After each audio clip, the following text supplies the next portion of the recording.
My name is Abigail Chester, and today I will be presenting my artifact presentation. The first source I'm going to use is the Alburin shipwreck. This is one of the sources that I used in my paper because it really shows the extent of trade during this time and just what massive amount of artifacts that they were trading.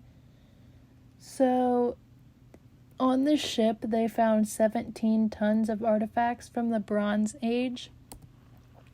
Here is another image of these vases that were found underwater.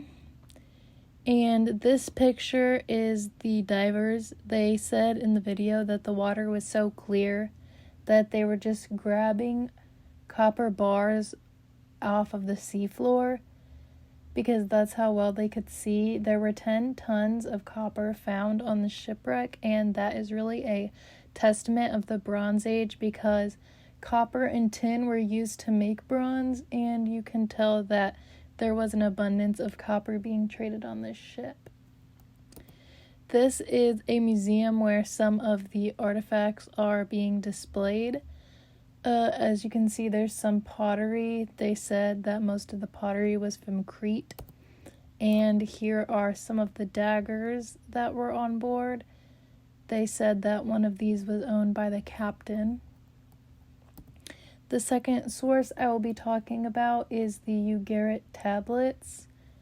These tablets depict the battle against the Sea Peoples. They discovered these tablets in ovens, and they don't really know why they were in the ovens, if they were trying to fire them so that they would last longer, or if they just fell in when the buildings were burned down.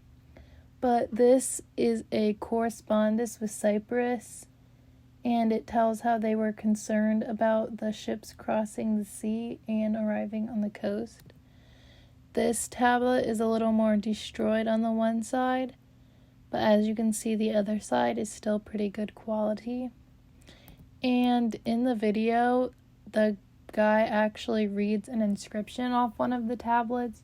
So I have that written down here.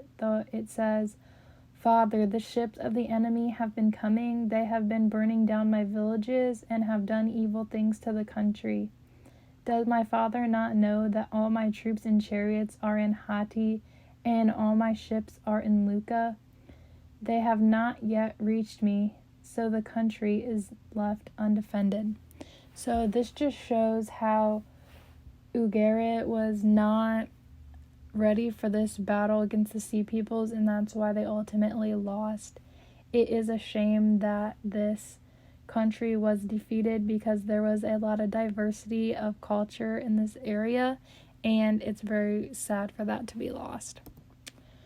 And I just want to end on saying all my images and references are from the Age of Iron video, Ancient Worlds by Films on Demand, 2010.